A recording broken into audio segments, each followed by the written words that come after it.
முத்துக்கு முத்தாக சொத்துக்கு சொத்தாக அண்ணன் தம்பி பிறந்து வந்தோம் கண்ணுக்குள் கண்ணாக அன்பாலை இணைந்து வந்தோம் ஒன்றுக்குள் ஒன்றாக.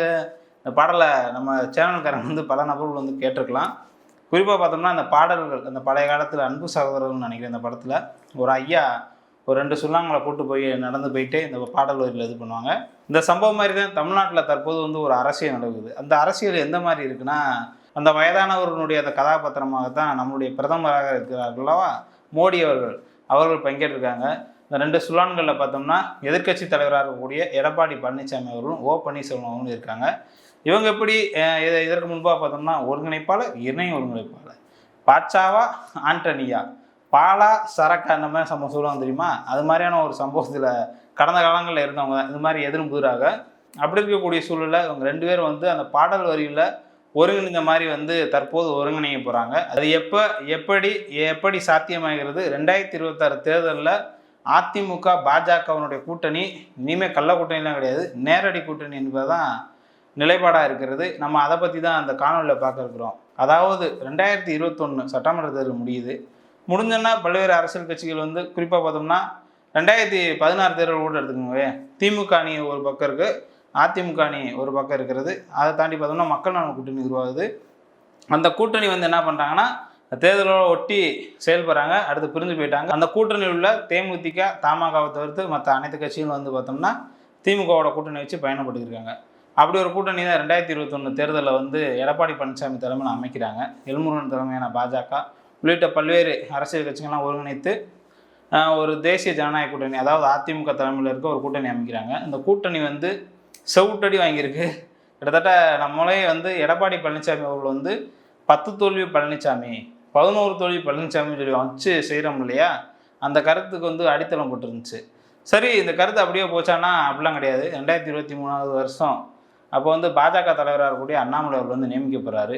அதிமுகவினுடைய முக்கிய தலைவராக கூடிய ஜெயலலிதா அவர்கள் கொடுத்து எம்ஜிஆர் அவர்கள் கொடுத்து தரக்குறையாக பல்வேறு இடங்களில் பேசியிருந்தார். இப்போது நல்ல ஒரு மாதிரி பேசிக்கிட்டு இருக்காரு. அது ஒரு புறம் ஊழல்வாதிலாம் ஜெயக்குமார் சொல்லணும்னா டக்குன்னு கோவப்பட்ட எடப்பாடி பழனிசாமி, எங்களுடைய லீடரை நீங்கள் தப்பாக பேசுகிறது ரொம்ப எங்களுக்கு அநாகரிகமாக தெரியுது.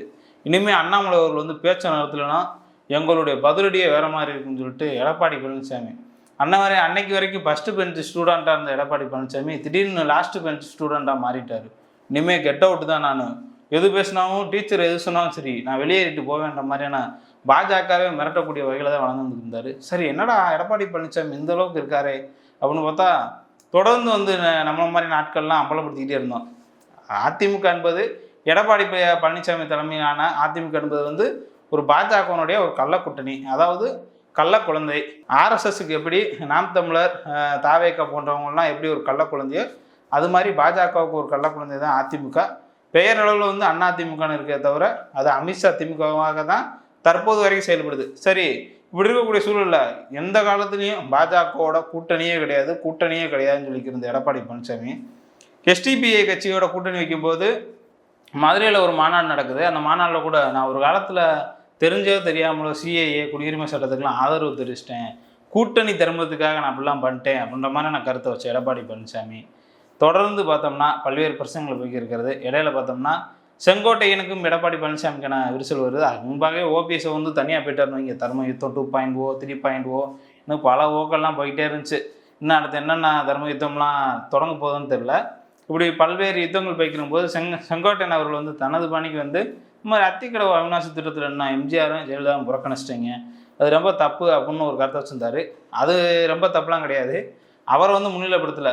நீ என்னோட சொந்த மாவட்டத்தில் இந்த மாதிரியான சில நிகழ்ச்சி நடக்குது, என்னையும் முன்னிலைப்படுத்த மாட்டேறீங்க, யாரையும் முன்னிலைப்படுத்துறீங்க. எஸ்பி வேலுமணிக்கும் அவருக்குமான வாய்க்கா தகராறு தவிர்த்து மற்ற எந்த இதுவுமே கிடையாது.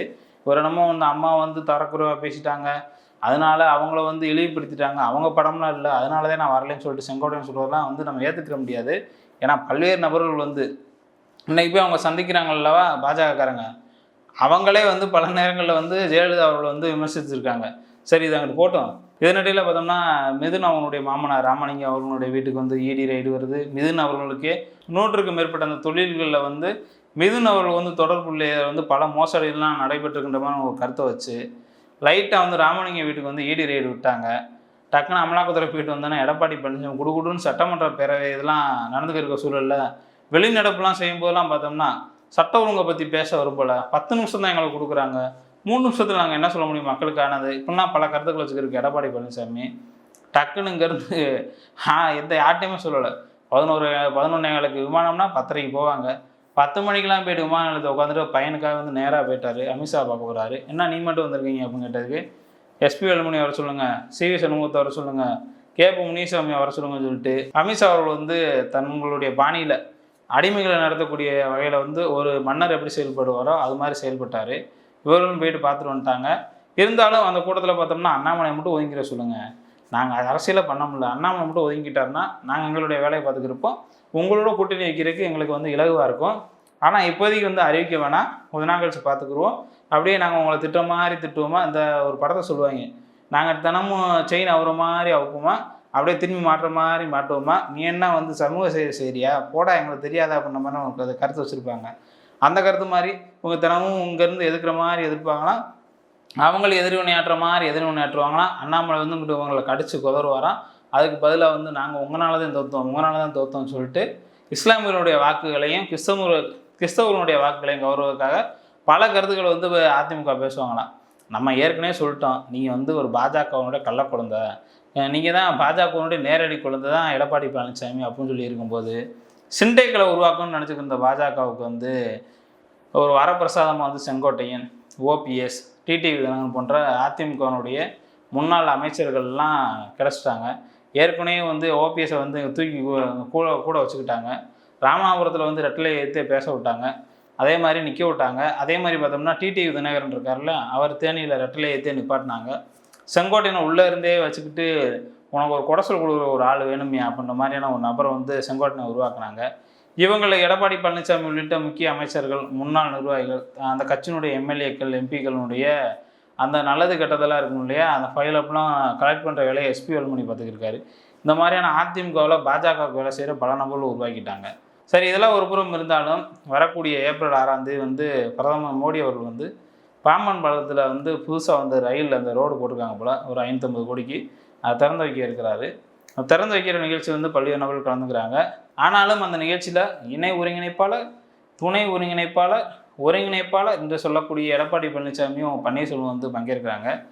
நேரடியாக அங்கே பங்கேற்கலான்னா கூட மதுரை விமான நிலையத்தில் வந்து பிரதமர் மோடி வந்து சந்திக்கிறாங்க. அந்த சந்திப்பில் வந்து பல்வேறு கூட்டணி சொந்தமான கருத்துக்கெல்லாம் பேச இருப்பதாக தான் நமக்கு தகவல் வருது.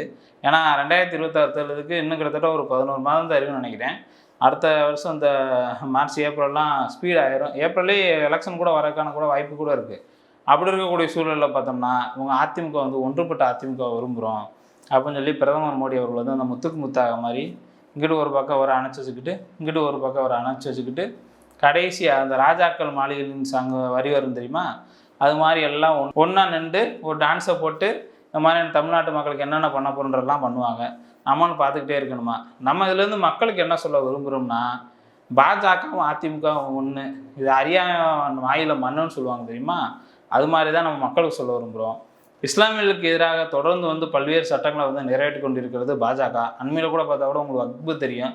வக்புல நேரடியாக அந்த மக்களுடைய அழுத்தங்களையும் தாண்டி நாங்கள் எது வேணாலும் செய்வோம், நீங்கள் வேணால் அமைதியாக இருக்கணும், சொல்லப்போனால் பொத்திக்கிட்டு இருங்கன்ற மாதிரியான ஒரு கருத்தை தான் பாஜக தரப்புலேருந்து வைக்கிறாங்க. எது எப்படியோ தமிழ்நாடு முதலமைச்சராக இருக்கக்கூடிய ஸ்டாலின் அவர்கள் என்ன சொல்கிறாங்கன்னா, நாங்கள் எவ்வளோ கஷ்டப்பட்டாலும் இதை எதிர்ப்போம், உச்சநீதிமன்றம் வரைக்கும் செல்வோம்னு சொல்லியிருக்காங்க. இந்த தினம் கூட பார்த்தா கூட காங்கிரஸ் கூட வழக்கு கூட போட்டிருக்காங்க.